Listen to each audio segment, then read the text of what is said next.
Tanguay électronique, en première ligne.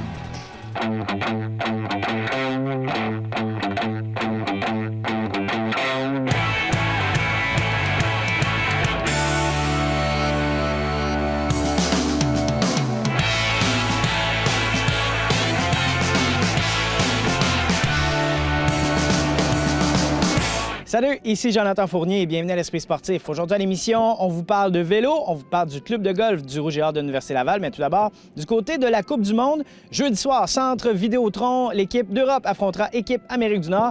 L'équipe d'Europe est à l'entraînement ce matin et les membres de cette équipe ont une moyenne d'âge au-dessus de 30 ans, ce qui est assez vieux dans le hockey d'aujourd'hui. Voici le reportage de Stéphane Turcot. Marian Hossa, 37 ans. Mark Streit, 38 ans. Zdeno Chara, 39 ans. Mais parmi cette bande de vieux routiers, il y a un jeune loup de 20 ans, l'Allemand Leon Draisaitl. All those guys here that have been in the league for a while, I've been watching since I'm a little kid, and it's really special for me to be in the same room with them right now. Si Draisaitl regardait ses actuels coéquipiers de très haut il y a quelques années, il n'est pas pour autant intimidé par eux aujourd'hui. I don't really feel any different than I usually do. I mean, you know, the guys are great to me and they're really nice. You know, they don't see me as a young guy. It's a new source of young energy in the room, I guess, if you can say it that way. I played actually against his father in Germany back in the 80s. Ralph Kruger, qui a joué avec le père de Leon Draisaitl en Allemagne au début des années 80, estime que son jeune attaquant n'a aucun complexe et qu'il saura même attirer les regards à la Coupe du Monde. He's game ready. And I'm sure he'll be one of the exciting points in Team Europe looking into the World Cup. Leon Draisaitl est né à Cologne, en Allemagne, a joué son hockey junior dans l'Ouest canadien. Mais supposons qu'il est né ici au Canada ou encore aux États-Unis. Ce n'est pas avec l'équipe Europe qu'il évoluerait, mais bien avec l'équipe nord-américaine des 23 ans et moins, croit son entraîneur Ralph Kruger. I'm sure he'd be on the North American team. You know what he is deceptively good in both directions. Gêné par la question, le jeune Draisaitl hésite à dire s'il aurait aimé s'aligner avec les moins de 23 ans. That's a hard question, but yeah, I mean, I think that's kind of the same. They're kind of the same boat as we are in right now. Deux équipes dans le même bateau qui ont un statut particulier, oui, et l'Allemand a aussi des affinités avec l'équipe nord-américaine. C'est d'ailleurs avec plaisir qu'il affrontera des gars de son âge jeudi au centre Vidéotron. They're all my age, and I have a bunch of guys that I know on that team, so for sure it would have been cool to be in that team. Stéphane Turcot, TVA Sport, à Québec. Les gens de Québec ont le choix des événements sportifs cette semaine. La Coupe du monde de hockey jeudi soir et vendredi, le Grand Prix cycliste de Québec. Conférence de presse officielle aujourd'hui et rencontre avec deux cyclistes professionnels québécois qui y seront. Voici le reportage de Carl Larouche. Champion du monde, médaillé olympique, vedette du Tour de France, le peloton exceptionnel de cette 7e édition réjouit les organisateurs à moins de 2 jours du départ de la première course vendredi à 11h sur Grande Allée. Une grande visibilité mondiale qui comble également le maire de Québec. Il n'y a pas mieux que le Grand Prix cycliste pour faire l'étalage de ce qu'on est. Vous savez, les images du Grand Prix cycliste, moi, je voyage en Europe, aux États-Unis, et surtout en Europe, j'en entends parler, les gens m'en parlent. Lorsque tous les grands coureurs sont ici, avec Eurosport, par exemple, bien, ce sont les partenaires d'Eurosport qui vont dire, nous, maintenant, on veut retransmettre les courses pour une raison, parce qu'il y a de plus en plus de coureurs qui proviennent de pays étrangers. On y va!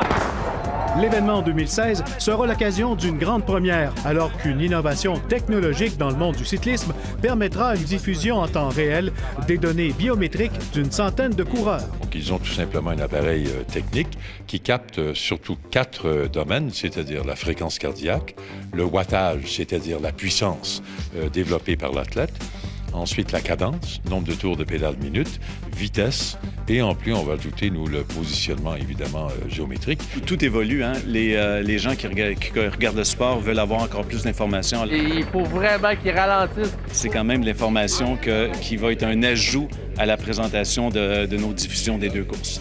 Autre fierté pour l'organisation, la présence de plusieurs Québécois sur la ligne de départ, dont 2 font partie intégrante d'équipe du World Tour. Mon cœur bat un peu pour ces 2 garçons et les autres, mais Hugo et Antoine, pour moi, ces 2 cyclistes qui sont, employer l'expression, dans la Ligue nationale du cyclisme, Carl Larouche, TVA Sport, Québec. Après la pause à l'Esprit sportif, le club de golf du Rouge et Or de l'Université Laval.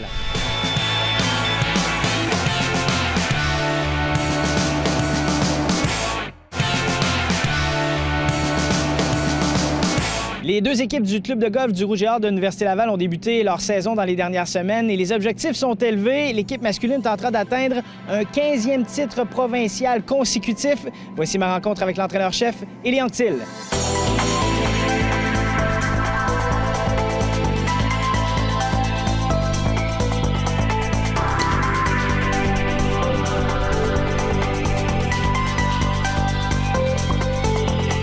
Élie Anctil, bienvenue à l'Esprit sportif. Bonjour, Jonathan. Il y a 15 ans, tu étais joueur pour le programme Rouge et Or. 15 ans plus tard, tu es entraîneur-chef et l'équipe masculine tente d'obtenir un 15e titre provincial d'affilée. Comment on entame la saison? En fait, moi, personnellement, j'ai de plus en plus de pression parce qu'on essaye de garder la dynastie du Rouge et Or dans le golf. Puis j'ai comme de la nostalgie aussi personnellement, ça me rappelle mes bonnes années. On voit ça comme chaque année. On a eu un bon recrutement cette année avec des bons joueurs.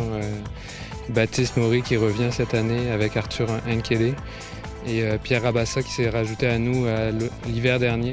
Puis du coup, il est rendu dans le top 5 aussi, donc on est une très bonne équipe avec beaucoup de profondeur aussi. Ouais. Si toi, tu veux pas poter d'air, bien évidemment, il faut que tu ajustes ton aim point pour être un peu plus proche. Ouais, c'est ça. Là, on a très bien commencé, comme on a gagné les 3 premières rondes du tournoi à Lévis. Donc on est bien placé pour être champion provincial, mais on va pas se relâcher. Enfin, on a clairement envie de gagner toutes les rondes qui vont arriver. Donc il en reste 6 et on a envie de tout gagner. Super bon joueur, coup de fer extraordinaire. C'est comme s'il jouait aux fléchettes. Donc il se retrouve souvent proche du trou. Et celui qui le suivait, c'est également un joueur de l'équipe Rouge et Or. Oui, c'est ça. En fait, c'est Arthur qui a joué une belle ronde de -2 à la 3e ronde. Donc il le suivait de proche. Puis le 3e aussi, c'était un gars du Rouge et Or, Adam Poulain, qui vient de la Beauce. Donc beaucoup de potentiel dans cette équipe. Si tu avais à me décrire ton capitaine du côté de l'équipe masculine. Oui, c'est Arthur Nkele. Il est rendu un vétéran. Pour moi, c'est comme s'il était rentré hier. Ça va vite. Arthur a toujours eu des bons résultats au niveau des compétitions, donc c'est un exemple à suivre, aussi bien au niveau de la rigueur et dans l'entraînement, il est tout le temps présent. Tu as de bonnes recrues également? Oui, mais en fait, on a Danek Adley, en l'occurrence, qui vient du Nouveau-Brunswick. C'est un jeune qui vient juste de rentrer dans l'université. Il était supposé peut-être aller dans l'équipe de Victoria. Finalement, il a choisi d'aller dans le Rouge et Or. C'est un joueur qui est très complet aussi. Il frappe très loin la balle. À chaque fois comme je le fais, je le mets un petit peu plus à droite. J'ai commencé avec une 20e position. La première ronde n'a pas été comme que je voulais, mais les deux autres rondes sont mieux été. Fait que je m'adapte de mieux en mieux, puis ça s'en vient. Là. Est-ce que tu as des objectifs personnels, peut-être des choses sur lesquelles tu souhaites plus travailler pour ta saison automnale? Oui, travailler sur mon short game peut-être. Puis je sais que c'est ça que ça va faire une grosse différence là, sur quand tu as des 10 pieds puis des 15 pieds pour les birds puis qui rentrent, ça fait une belle différence. Il y a une filiale française là, qui est en train de s'installer du côté du golf Rouge et Or. Oui, en effet. Moi, j'étais le premier de l'histoire du Rouge et Or en étant français. Puis j'ai beaucoup de demandes de l'autre côté de l'Atlantique et je suis obligé d'en refuser. Les attentes restent élevées pour la formation masculine du club de golf de l'Université Laval et du côté des dames, ce sera une année de transition. Ils ont élu une nouvelle capitaine du nom d'Elisabeth Asselin et il faudra également surveiller les performances d'une recrue française, Anaïs Gala. De la région parisienne. Techniquement, c'est super. Quelques ajustements. Le premier tournoi était difficile pour elle parce qu'avec le décalage horaire, elle est arrivée la veille. Donc la première journée de 36 trous a été plutôt difficile pour elle. J'ai beaucoup de confiance en elle. Je sens que les scores vont venir dans les prochains tournois. Je dirais dans les 3 premières joueuses, ça va se battre pour la première place.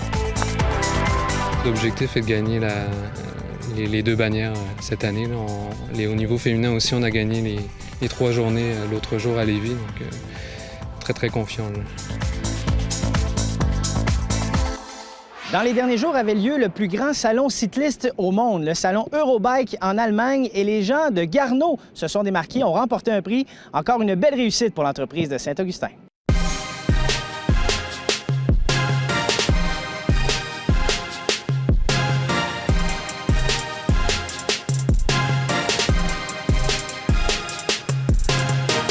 C'est un prix où on a été très distinctif avec notre projet Trilogie Dream Factory.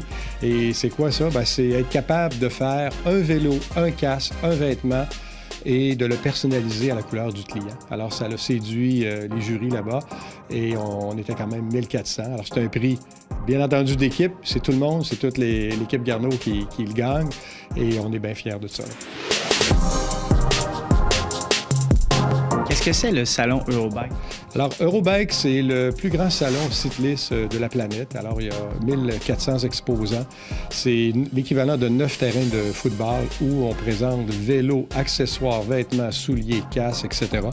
Et la compétition est très féroce. Alors, bien entendu, pour nous autres, d'avoir gagné un prix, c'est l'équivalent d'une petite Coupe du monde, bien entendu, pour une entreprise québécoise. Et c'est des produits de chez nous, on est très fiers. Il y a des cyclistes qu'on connaît qui courent en ce moment avec des vélos et, si on veut, un kit complet de la Dream Factory. Bien entendu, on va faire le Dream Factory pour Bruno Landlois, un vélo doré qui représente, premièrement, son championnat canadien. C'est une peinture caméléon qui va changer de couleur, tout dépend lorsqu'on se déplace. On lui fait le casque, la même chose. Et il y aura, bien entendu, le gilet de l'équipe canadienne.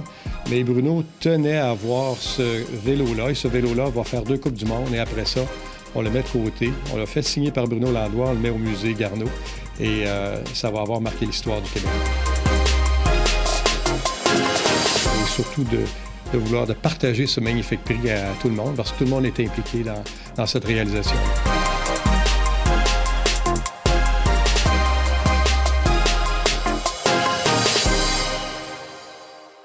Ici Jonathan Fournier, c'est tout pour l'Esprit sportif. On se dit à demain. Ciao!